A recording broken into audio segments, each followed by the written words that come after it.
So I'm delighted to welcome everyone formally to today's webinar, Contact Centre Morale. For those who were expecting Jonty, unfortunately he's been taken ill today, so you'll have to put up with me. I'm Rachel, I'll be your webinar chairperson today. And delighted to welcome back two brilliant speakers who we've had on lots of webinars before, to Carolyn Blunt from Ember Real Results. Welcome back, Carolyn. Thanks, Rachel. And for people who haven't caught our webinars with you before, would you like to give give a bit of an introduction, please? Sure, I'm Carolyn Blunt. I'm the Director of Learning Solutions for Ember Real Results, which is part of the Ember Group. So we do customer management consulting for brands globally, and we're based in London under normal circumstances, but like everybody else, we're all home working at the moment all over the place. Brilliant. Well, welcome back, and also welcome to Mark Lockyer from Core Miner. Welcome back as well, Mark. Hi everybody. Good afternoon, morning, evening, wherever you're dialing in for to listen to this and to watch us present. Just a little bit about Core Miner. We take unstructured data interaction, so telephone calls, conversations, web chats, emails, all those type of interactions in our software, and we ingest them into a platform. We provide that detail, that analysis out in dashboards, so people, coaches, team leaders, trainers, QM, agents themselves can have a look at that analyzed data and actually affect a change. And we'll see a little bit of that a bit later. Brilliant. Well, before we begin, just a reminder, there is already a lot of discussion going on in this week's in our chat room. That's available on callcenterhelper.com/chat, or you can just put in your browser cch.chat. It is in a separate window, but hopefully you can put them side by side and you can run them alongside each other. Otherwise, you can put the chat room in your mobile phones. A lot of people like to do that. Few added bonuses of being in the chat room. There is a option to download these slides. Both our speakers have got a lot of information, so it's definitely worth downloading them. And also we have brought back our trusty quiz this week again, so you'll be able to take part using these buttons down here. So another added bonus of being in the chat room is that we are running a prize for the best tip, so you can win bottle of champagne, box of chocolates, or an Amazon gift card for the best tip. So to ask our panel a question, you just write #question, or to share a tip, just use #tip.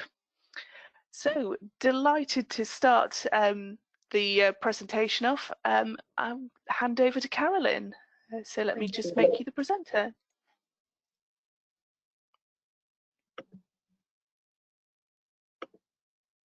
There we go. Can you see that okay? Fab, we can, yes. We can, yeah. Wonderful. I will also start my stopwatch because I could talk about this topic forever. So I will try and keep the time. So as we've covered off, my name's Carolyn Blunt. I've been in contact centres for about 15 or so years now, and my passion is actually working with frontline teams to really help them improve their ability to have great conversations with customers across every channel, and also working with team leaders and managers to help them develop themselves and their careers, and then to help them bring the best out of their agents. I'm absolutely committed and passionate to the contact centre industry. It's all I've ever done, ever. It's what I love. And I think this is a really good segue into thinking about the topic, really, because I've kind of carved this up into 3 C's of how we're going to look at morale in this new world, because we can't hide the fact that, you know, it's absolutely changed in recent months. We've experienced a global pandemic on the scale that, you know, we've never seen in our lifetimes before. We've seen contact centres as we know and love them close down, and we've had to move at speed and mass scale to home working. So obviously some were using home working before, but it has never really been kind of this widespread. We've had this forced lockdown, so that's meant that a lot of the ways in which we would have normally approached morale and motivation in a physical world, so I'd be talking about having team huddles and how to do competitions and leave spot prizes on desks and things like that. We can't do that anymore. We need to think about how do we move some of those strategies to the virtual world. And we know that because of the intensity of the lockdown and the home working and the restrictions that that's put upon all of our freedoms, but then also kind of the extra worries that brings around health and financial situations and loneliness, and just the intensity of having children around all the time and things like that. Individuals' reserves of empathy and resilience, I think, are being really stretched and drawn upon and pulled in lots of different directions. So we really need to take that into account when we're thinking about how we help people to stay boosted and positive during this period. And the reason why this is such an important topic is because when morale and motivation are low, we will usually notice things like underperformance from your team members, and that can manifest itself in things like a failure to do teamwork effectively. It could be conflict between the team, tempers may get frayed, they may miss deadlines, they may have difficult conversations with customers that they don't handle as well because they're not as resilient, or they may get really sucked into that empathizing more than ever before, because we're going to have a lot more vulnerable customers and a lot more difficult conversations and a lot more financial difficulties coming in from customers as well. So then that empathy can just kind of breed, and AHT and other KPIs may go out the window. And we may also find that we're suffering with levels of absenteeism as well, so not just due to COVID related illnesses, but lots of other factors that may make people not feel that they're able to do their job and need to take time off. So this is why I've kind of structured it to talk about 3 C's of morale in the new world. And the first one that I want to talk about is contact. So obviously we talk about the contact centre industry, and this is a picture that breaks my heart actually when I look at it, because for me, a big part of being in a contact centre, having contact with customers and contact with each other, is what brings a lot of the energy and the vibrancy to our world. And that's why I know I love it. I'm a very extroverted person, and a lot of people who work in contact centres are very extroverted. That's why they're attracted to that sort of role where they're talking to other people all day. I love the buzz, I love the wallboards, I just love the volume all around me when I'm in there. And it's really difficult to try and kind of replicate that energy in a home working environment alone. So what we then find is that our energy that we would normally have pulled as extroverts from other people, we don't get that. So we really need to think, especially if you're in a team leader and managerial capacity, how you keep that contact going as much as possible with your team. So these are the kind of things to think about. Energy sources, we talk a lot in kind of personality terms about introverted energy and extroverted energy. So extroverted energy comes from outside and introverted energy comes from within yourself. And we all need to have a balance of both. But it's absolutely the external energy that's going to feel like it's been depleted at the moment. So these are some of the things that we can do. We can do lots of video calling, which I'm sure you're doing. Some people are saying, though, they're getting kind of like Teams call fatigue now, and I think that's going to become a term. But telephone calls are still good. WhatsApp messaging, instant messaging, anything to kind of keep in touch, keep that conversation going.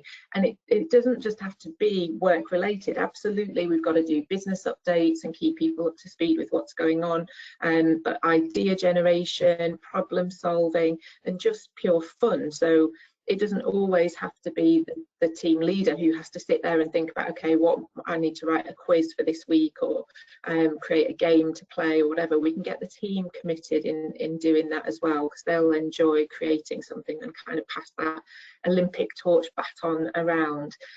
Anything to create that social contact, because I think missing having those conversations in the break room or by the water cooler, you know, how was your weekend, what did you do? I mean, at the minute it's kind of every weekend is the same, and there's not as many exciting things to talk about, but I think we still need to be having those conversations and those check-ins, are you okay, and sharing jokes and funny memes and WhatsApp groups and all that kind of stuff is just a real lift, just a little boost when people need it.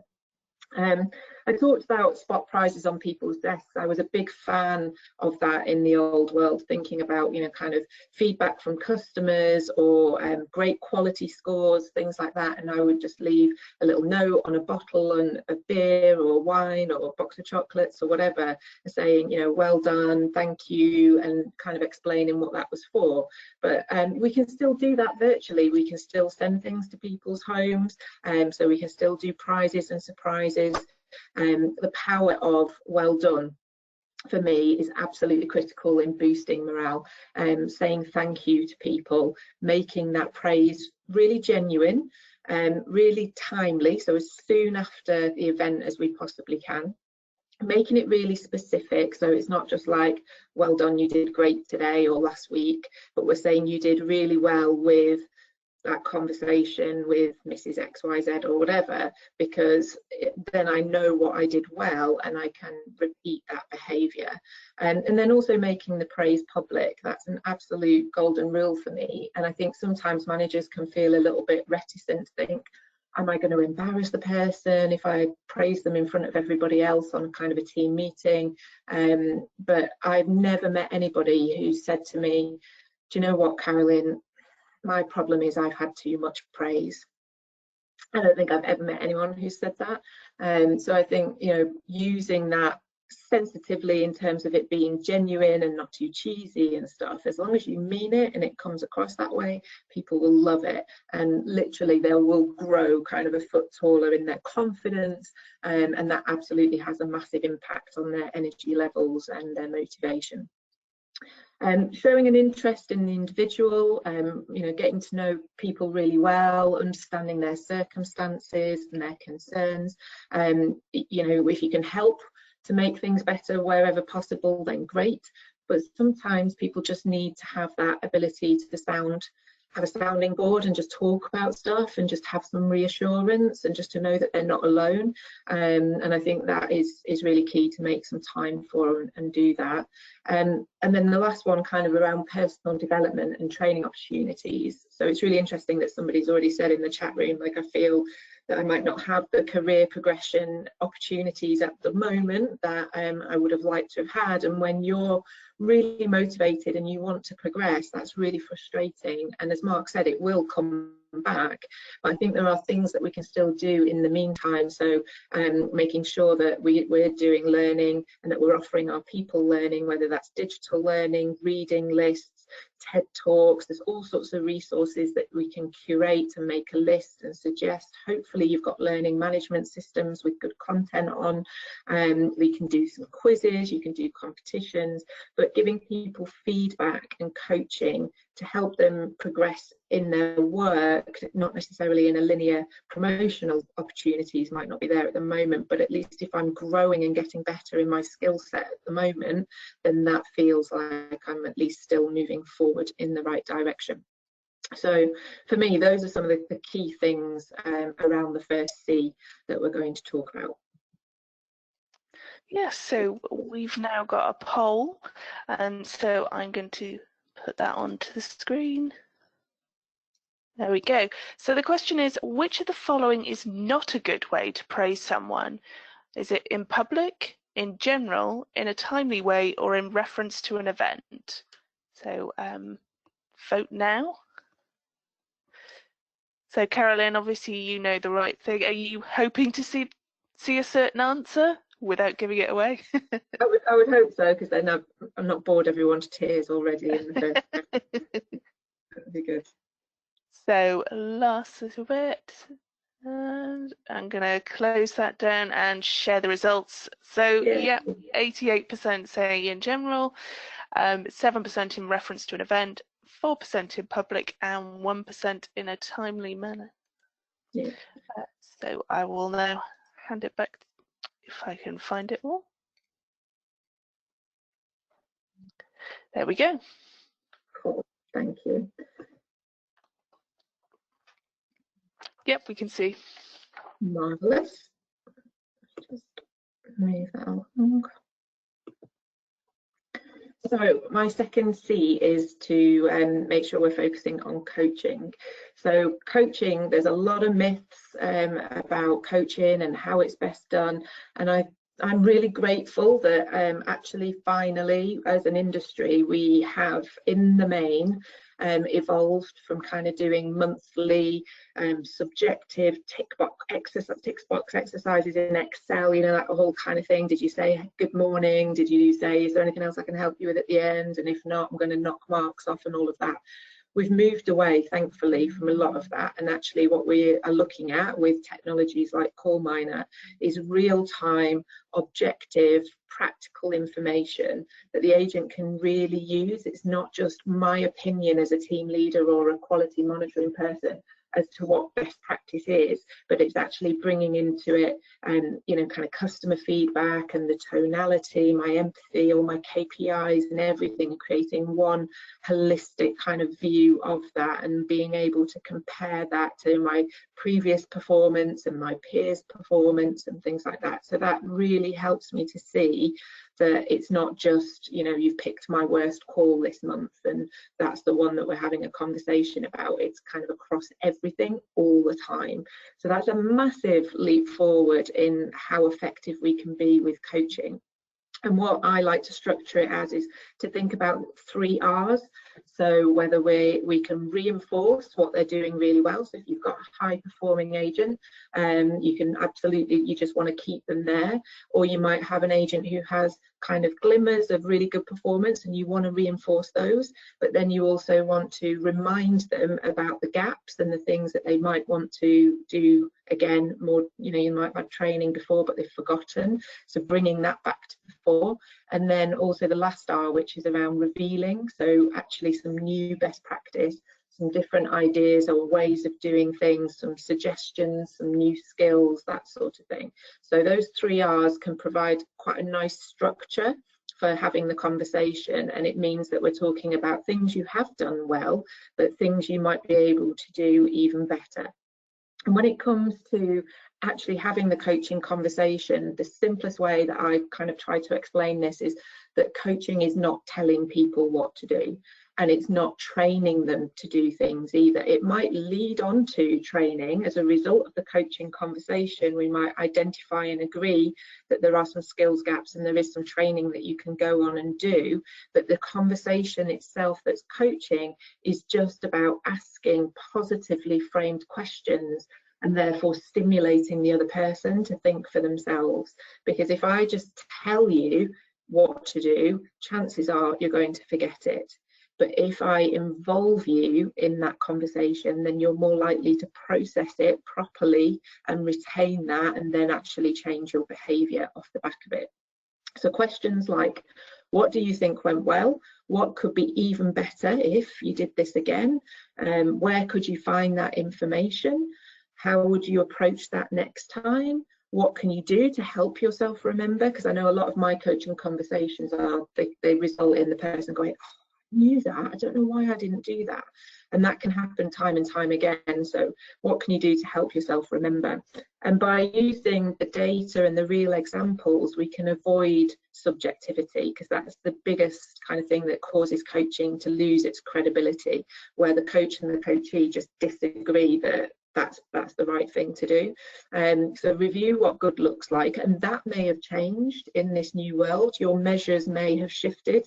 You might find that actually you want them to be less empathetic because it's taking too long and they need better skills now for kind of keeping things on track because you've got a big queue.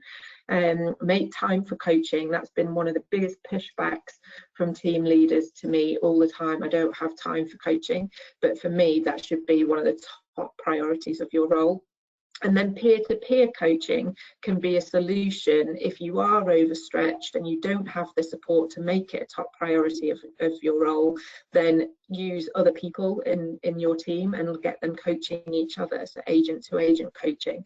And you do need to make sure that they're trained and they understand all this stuff about questioning and best practice, but that's a great way to keep them connected to each other as well, and that can lighten the load, the burden on your time, which it might just actually make sure that it gets done, and that's better than nothing at all.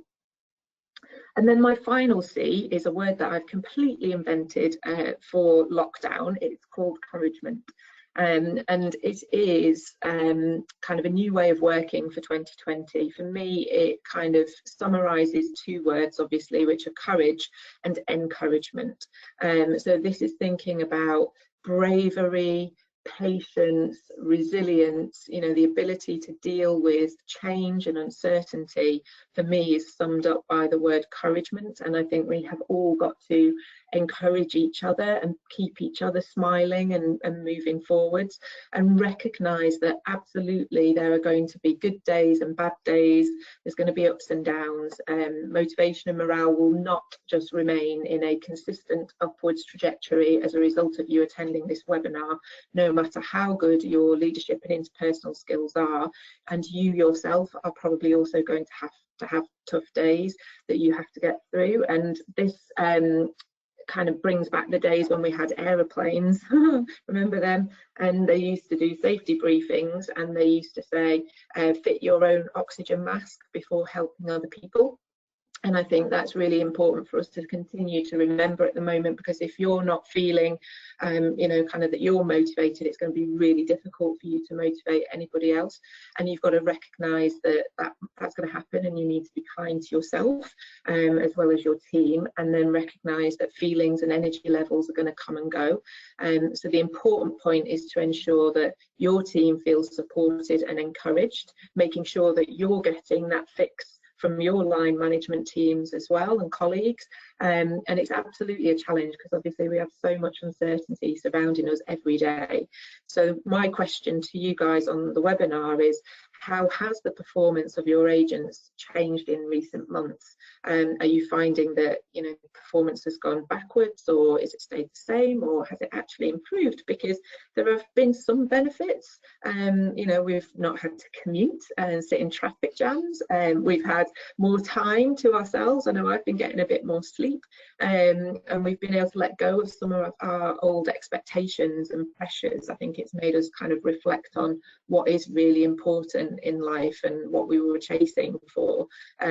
So just thinking about, you know, how can you demonstrate encouragement for yourself and your teams? And it might be that you need to be a bit more flexible and accommodating with things like shift patterns. It might mean that you recognise that you need to be human, and you need to drop that mask of perfect professionalism all the time because your kid walks in the middle of it. You know, that's fine. You know, pick them up, put them on your lap and carry on.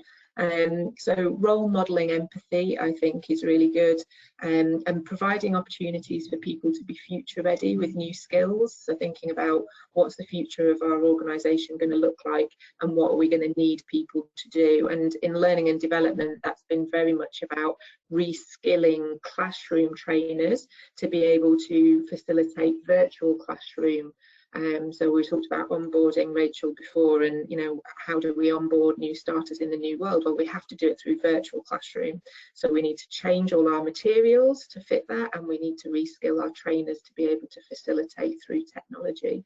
So there's things that we can be learning and changing and getting on with. So it is about kind of staying positive and looking ahead. So those are my contact details. Please do feel free to connect with me on LinkedIn or Twitter.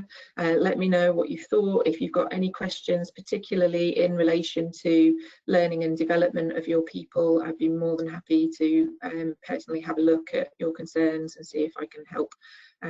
So that's all for me for now. Brilliant. Thank you very much for that, Carolyn. I think we've got a poll now, so I will just go straight into that.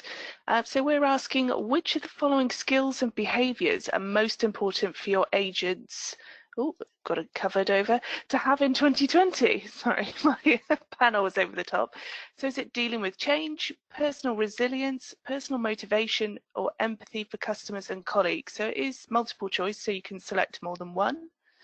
So just seeing what people are saying. So Carolyn, what do you think is going to come out, or what are you hoping to see? It's kind of, there's no right or wrong answer here at all. This is very much around the industry that you're in, the types of customers that you're dealing with, the types of demographic that you've got in your agent population. You know, if you're dealing with a lot of vulnerable customers in your world, then obviously empathy could be really important. If you're in a sales environment and you're finding that hard, then obviously personal resilience and personal motivation may be more important. So yeah, I would kind of expect that split, and I think all of them are going to be important in some capacity. Yeah, so I've just shared the results. So 68% of people saying dealing with change, 63% say empathy for customers and colleagues, 61% personal motivation, and 59% personal resilience. Is that the sort of thing that you were hoping to see, Carolyn? Yeah, I thought it would. I mean, it would have been interesting if it had had a particular spike, but those were the things that I think, you know, we are going to see. And if there's other skills and behaviours that people think, you know, they're looking at, which are important, then I think it'd be good to kind of talk about that in the chat room as well.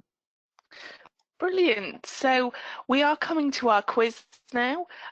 So if you want to take part, you just need to log into our chat room on callcenterhelper.com/chat or use CCH chats. I think we've got about half the people on there.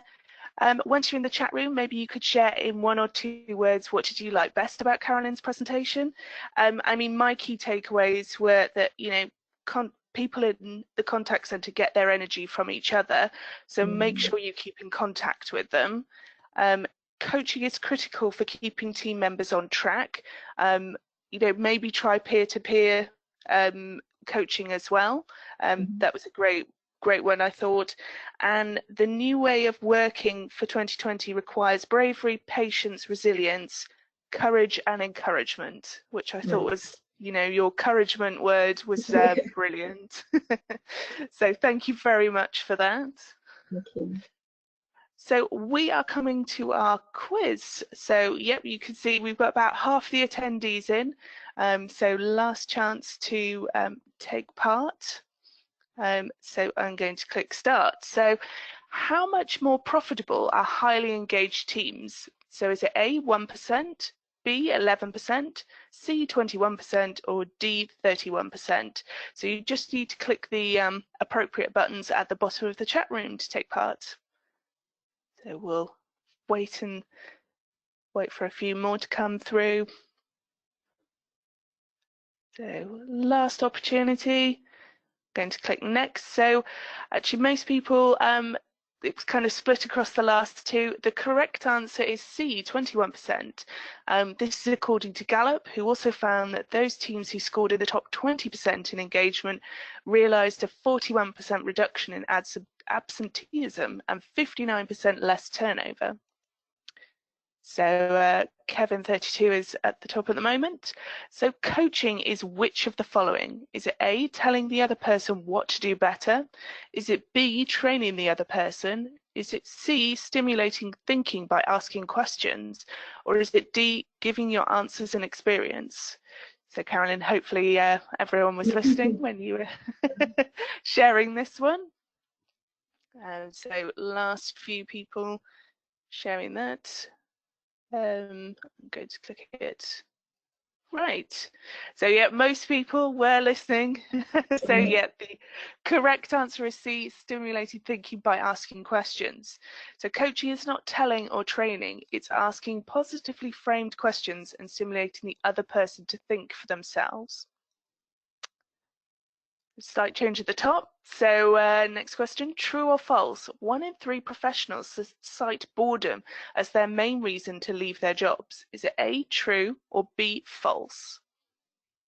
Vote now. So 1 in 3 professionals cite boredom as their main reason to leave their jobs. So right, yep, most people getting this one right. So A, true. According to a Korn Ferry survey, 33% of those changing jobs cite boredom and the need for new challenges as the top reason why they're leaving. And final question, which famous motivational speaker once said, customers will never love a company until the employees love it first? Was it Tony Robbins? Was it B, Simon Sinek? Was it C, Daniel Goleman, or D, Daniel Pink? So which famous motivational speaker once said, customers will never love a company until the employees love it first? Was it A, Tony Robbins, B, Simon Sinek, C, Daniel Goleman, or D, Daniel Pink? So last opportunity. So most people getting this one right. The correct answer is B, Simon Sinek. Another famous quote from him includes, a team is not a group of people that work together. A team is a group of people that trust each other. So the winner of the quiz is Sean15. We will be in touch, Sean, later on this afternoon to get in touch with you about your prize. So delighted to head back to our chat room and our top tips and questions. I have to say, I've been watching, the chat room has been flying, a lot of great tips coming through, so let's see how many we can get through. So Kedra said, we've been offering our agents virtual coffee breaks with other employees. They can win 10 minutes based on performance stats. If they win, they select a person of their choice to have a webcam meeting doing virtual coffee. This is a way to stay connected to other agents, and agents seem to really like it. So Rosie said, we did a Through the Keyhole game where members of our management team sent in photos and our advisors had to guess who lives in a house like this. Carolyn, I think you were smiling about that one. Yeah, that's really good. We've had like virtual bake-offs and, you know, all that kind of stuff, baby photo games and all that. Yeah, it's good. So Linda said, hold a pub quiz if on site or at home. Have crisp snacks and a bottle of shandy to set the atmosphere. Have teams or individuals choose a team name. Quiz questions to be fun, general knowledge and business related. So we've got a question from Diana who's asked, do you have any recommendations if a company does not have an LMS and also doesn't allow video calls? How do we stay connected? Mark, I don't know whether you wanted to answer this one as well.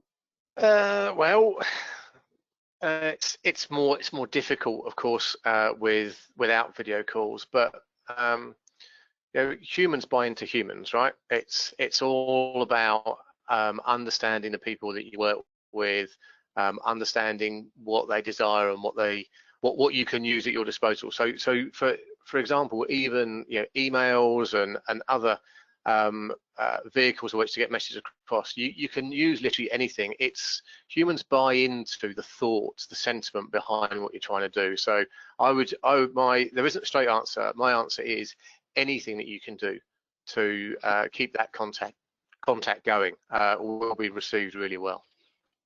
Brilliant. And Carolyn, did you have any suggestions as well? I mean, if you don't have an LMS, there are thousands on the marketplace. So it just depends what your requirements, your budget, your sizes, all of that. So it's probably a conversation we can take offline. And when it comes to not allowing video calls, I agree with Mark, you know, anything else that we can do. So even, you know, WhatsApp video calls, you know, you can do things like that. So I just have to wonder why they don't allow it and kind of understand that a little bit better. And is it a security or a technology or culture issue around that? Yeah, thank you. So Anush has sent in a tip saying, we motivate team on Slack using short motivational movies and individually celebrating team members discussing their personal points, hobbies and unique skill sets which team members bring to on the table. It's a daily activity. So Carla's got a question saying, this is my call centre's busy season, usually March to September. So my reps have plenty to do and we can't do things with them off the phones right now. We've scheduled after hours calls and get-togethers, but how do we help them during the workday if they're missing the energy of each other?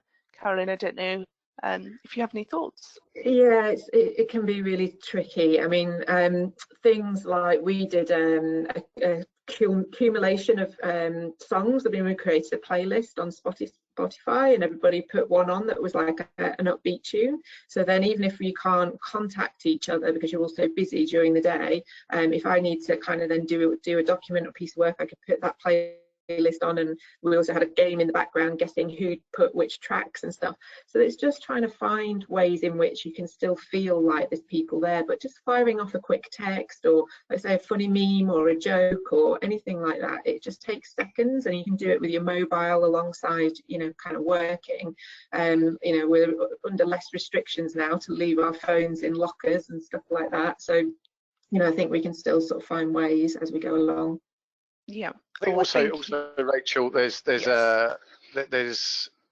plenty of platforms which you can record snippets of audio now. So you know, where people would talk about messaging and typing stuff, you can do exactly the same through audio. So I know that there are some organisations that have decided that they've set up a group, and people record just, you know, 30 seconds of what's happened on a particular call, or showing a snippet, and then people can do that at their leisure when they're going to make a cup of coffee in the kitchen, when they're doing something different. So it's just a long list, and you just pick and listen to the recordings. It's a really easy way to stay connected with what other people are doing when you're actually on the phone. I love that. I love that. That's one of the things where when you're in a call centre, you've had a really bad call or a really funny call, you just want to turn to the person next to you and tell them. So yeah, I love that. Brilliant, thank you. So just a few more tips. So Curtis said we had all our team members create profile cards based on them and have games involving these, such as whose fact is this, giving the team chance to learn more about each other and bring each other closer as a team. So Gary said a great feedback model is E2C2. What have you observed and what's the evidence? Remind the agent of the impact and the effect of that behaviour, and what do you want the agent to change or continue working on to do differently? And so the last one from Tom is motivate people by storytelling. Stories help us feel a part of something larger than ourselves, gives us a sense of purpose, and smuggle beliefs and information into our brains in an emotive and memorable way. So we'll be coming back to your top tips and everything in a bit. As you can see, lots coming through, but delighted to hand over now to Mark Lockyer to take us through his presentation. So I'll make you the presenter. Yeah, let's just share the screens. Make sure that it's on presentation mode. Is that presentation mode now, Rachel? It is, yes. So just before I start, one of the things that, just listening to those comments there, that it's important to try to get that social interaction going between the employees during the working hours. And you know, the temptation, quite rightly, is to see if we can do something after 5 o'clock or in a time when it's not core hours. And I understand why we do that, but the reality is, if they were sat next to each other, as Caroline just said, they would be talking to each other in between calls. So I'd really advocate that even if you take a subset of callers off the phones or respondees, whatever your situation is, just take them off and give them a few minutes during the day in order to go and do what they need to do within their bubbles, if you like. Or virtual bubbles, because what we don't want to do is just force people to interact on non-work related topics outside of work time, because that's not what we used to do. We used to allow them to do that. Anyway, so I digress. So Mark Lockyer from Cool Miner, I'm here to talk about how the technology and also some of the techniques that you can use with or without technology can improve morale and add on to really what Caroline was saying.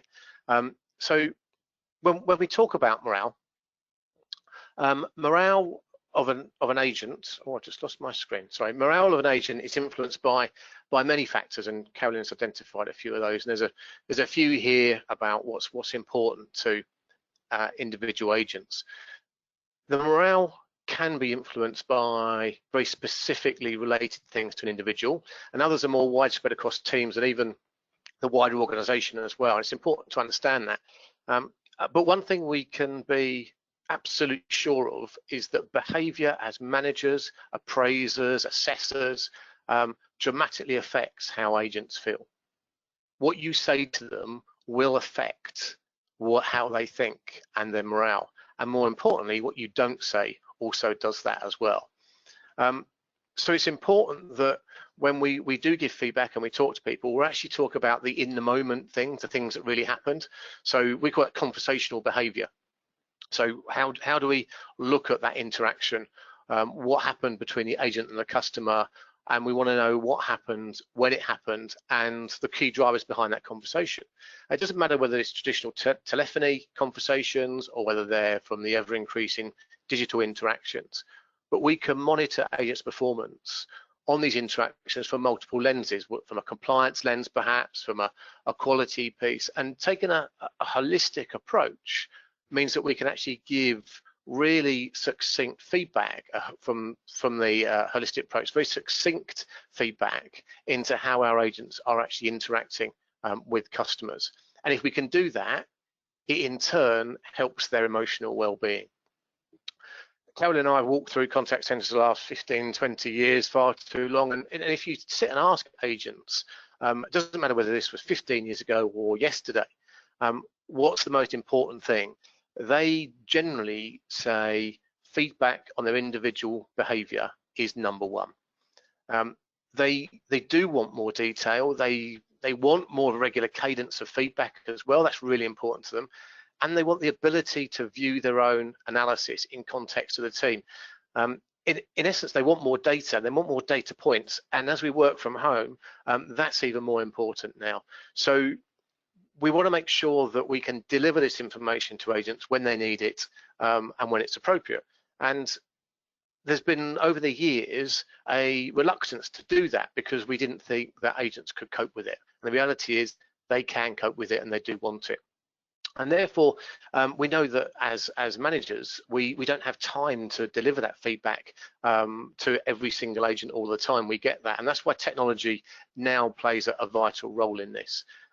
It delivers 100% of interactions analysed, not just that small skewed manual sample of 4 or 5 calls you've listened to over a month or so. It delivers empirical information across every single interaction, which is really important. And it delivers that analysis to anybody that you give access to based on permissions, etc., etc. So make sure that you do give that information out to anyone that's interested in it. And agents can digest more than you often think. They want it, they can deal with it. So please provide as much as you can. And talking to the managers, especially more recently in relation to this new world we work, they're finding it difficult, as Carolyn said, to give the time to people for coaching, but also to give that ad hoc feedback that you used to, you know, when you were listening to your team performing and you suddenly hone in on a particular conversation that's going on with one of the agents, you kind of eavesdrop.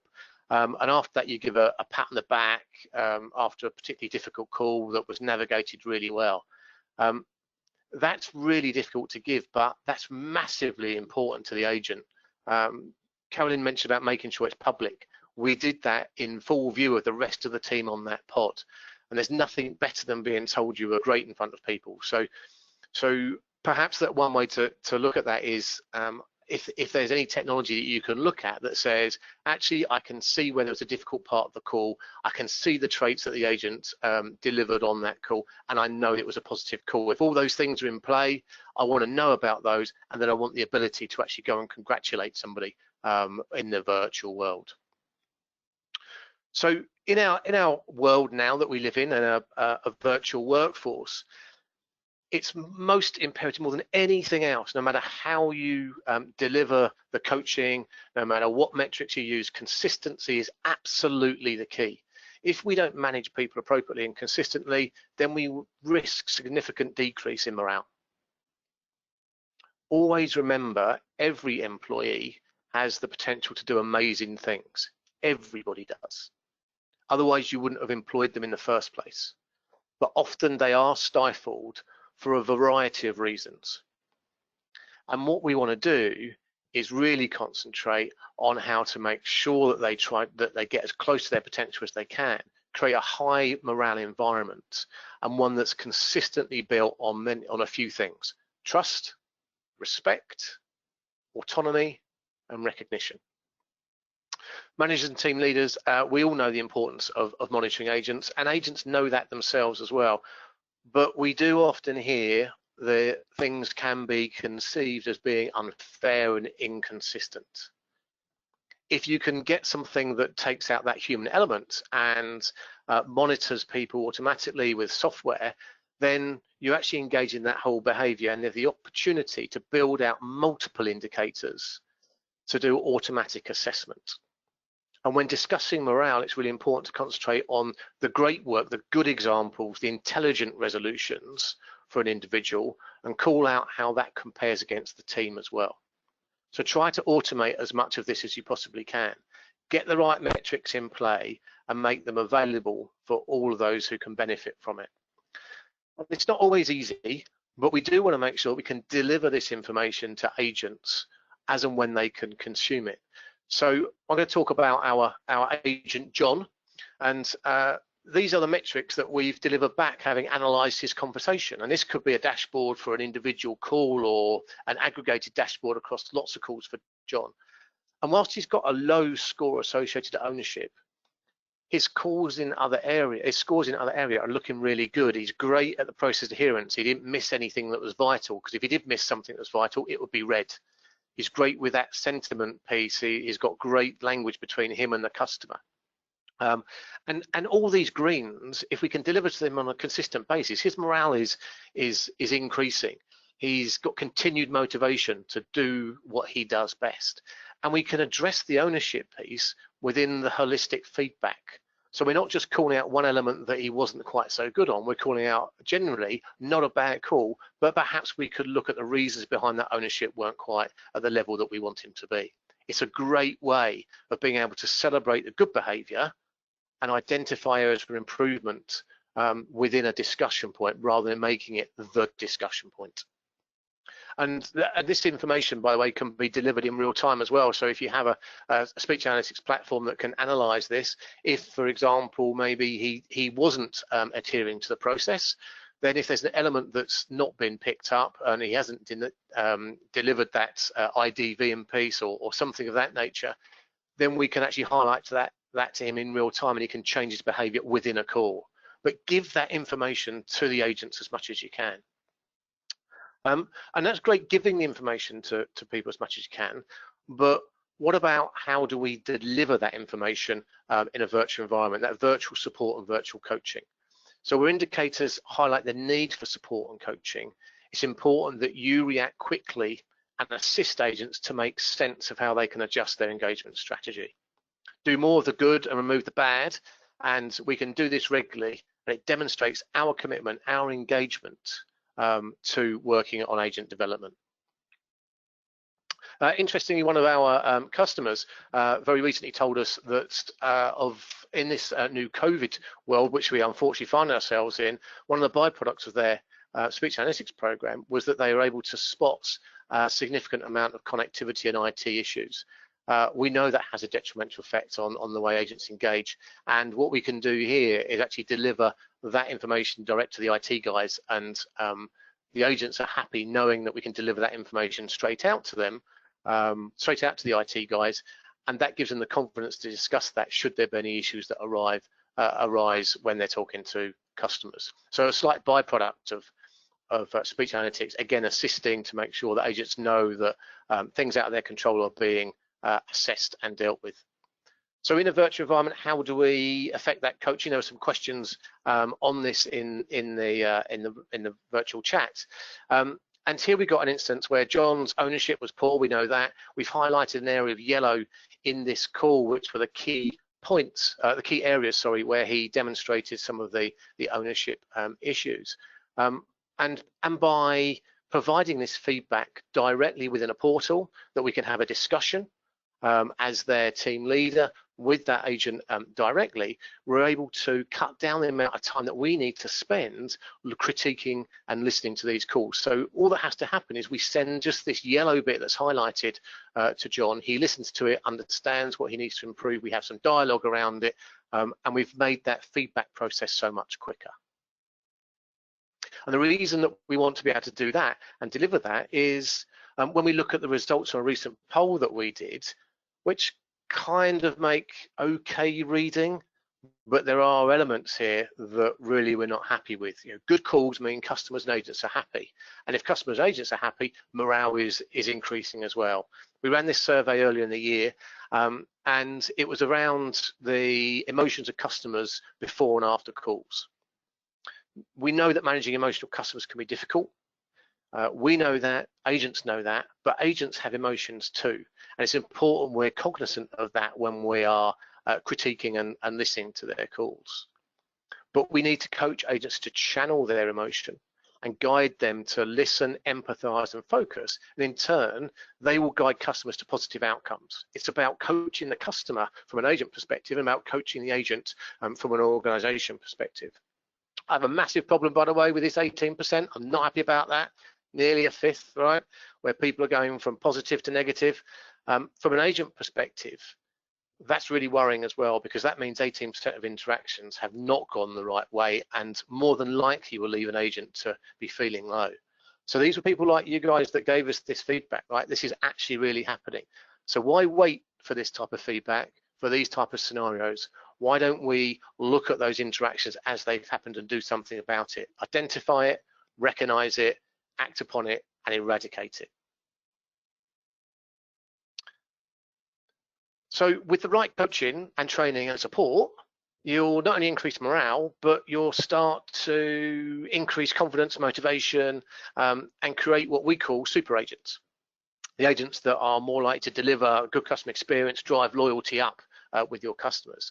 In the same survey, we found that 88% more customers have a positive change in emotion than a negative change when they contact contact center. Don't wait for customers to feedback hours, days, months after the event. Find out in the moment what actually happened, the reasons behind the positive change in the conversation. You don't have to go looking further for other surveys, although they do deliver insight as well, of course. But interesting here, all of these key top reasons for this positive change are all metrics that can be gained from speech analytics as well. On the converse, 78.4% will switch after a bad experience with a contact center. Agents don't want to deliver a bad service. You didn't employ these guys because you thought they're going to do a bad job. You know they're going to do a good job. So we humans want to do a good job every time we possibly can, and look at these reasons. We can spot repetitive language, we can spot call center advisors that don't listen based on the dialogue that's happened. And why is that important? That's so important because here, our case study, my mate John, he's been with us for 4 years. He's one of our top guys, but yet on one of the metrics we were discussing with him, this is a real life case study, he could only score 87% of a metric that he wants to get above 90% on, and he started to become disengaged. He was eager to connect with his self-development, but was reliant on when the team leader could deliver that feedback, when it fitted in with the team leader. So we delivered this information, we delivered the information I've shared with you today, and he looked and listened to his own call samples, and he was then in control of his own development with the guidance of the supervisor, of course. He took ownership, he understood what he needed to change, and by doing that, he moved from 86 to 91% plus, a huge change and fulfillment for him himself. And John is now an advocate of the platform. He's one of our key super agents and somebody that is an advocate for this remote coaching and making sure that he's in control of his own destiny. People want to do a good job, and he's loyal to you as your customers should be to your organization. All he wants to do is improve, and that's human nature. And that's all I've got to share with you today. I'll probably overrun by a minute or two. Apologies for that. We're happy to provide this return on investment assessment or demonstration for anybody that needs to. Brilliant. Thank you very much, Mark, for that. So yeah, if you do want to see a demonstration of the CallMiner solution, I'm just putting a poll up. So just write, just tick yes if you'd like to see more. Mark, some brilliant takeaways. I've written down, every employee has the potential to do amazing things, but often they're stifled. So concentrate on how we create a high morale environment. The quality of a call has a huge impact on customer emotion and in turn customer loyalty. So remember, good customer call keeps the agents happy. And with the right coaching, training and support, you'll not only increase the morale of the agent, but start to create a super agent. So some brilliant takeaways. Thank you very much for that. No problem. Yes, coming to our top tips and questions. As always, chat room is still still flying through, so let me whistle through a few of these. So Dad said, over 25 years, I've seen dozens of really good contact centres and dozens of bad ones. I find if there's one common denominator amongst the good ones, it's great team leaders that are great coaches, well supported and well equipped to optimise their team. So Charlotte sent in a tip saying, we initiated a people engagement piece for our call centre, aptly named Game of Phones. We set weekly photo challenges that we all judge and pick winners from each week to play for points. When we're back on site, the winning team will win a prize. Carolyn, I suppose that gets around your trying to get prizes out to people. Yeah, that's lovely. I like that. So we've had an opinion in from Susan who said, coaching is not telling or training, it's asking positively framed questions and stimulating the other person to think for themselves. I think this is actually your tip, isn't it, Carolyn? I think when we asked what did you like best from my presentation, I think Susan that's what that there we go. which I'm glad she liked it. Brilliant. So Sandra's asked a question, how do you coach an agent that demonstrates too much empathy on calls? Carolyn, I don't know if you had any thoughts on this one. Yeah, that's a really tricky one because they're doing it from the best of intents and their personality is configured that way that they have a strong feeling preference, and what we have to do is try and teach them to work a little bit less from their heart and a little bit more from their head. So that's a process of self-awareness, do some personality work, do some coaching, and then do some training around those skills bits about kind of being a little bit more black and white with things and why that's important to the business and the knock-on effect of other customers. When you focus on that one, you're neglecting the many, so it's about getting that balance, and if you reframe it like that, that often helps. Thank you. And Mark, I don't know if there's any sort of technology piece that could help with that. There is, because we can, with the CallMine application, at least we can look at how often people use empathetic words, phrases, etc., etc. But I think that, and that will be the good indicator. That will elude you to those calls where that behaviour is being demonstrated. And then to broaden out what Carolyn was saying is there will be agents in your contact centres that are good at getting that balance right, and they quite often use a bit of diversionary tactic. They know there's something that can actually bring the conversation back round to where they need to be. That needs to be shared, and then once that's shared and everyone agrees it, you put that back into speech analytics and you see the people that use that on a more regular basis and they become more successful, and you develop something like the language of 5 or the language of perfect empathy or something like that, because you know those elements that if they use them, they become really useful and keep people focused. Brilliant, thank you very much. So Heidi sent in a tip saying, our contact centre has been using Teams to message each other regularly. We have mug shots for everyone to show off their morning coffee mug. We share hourly exercises to get each other up and out of our chairs.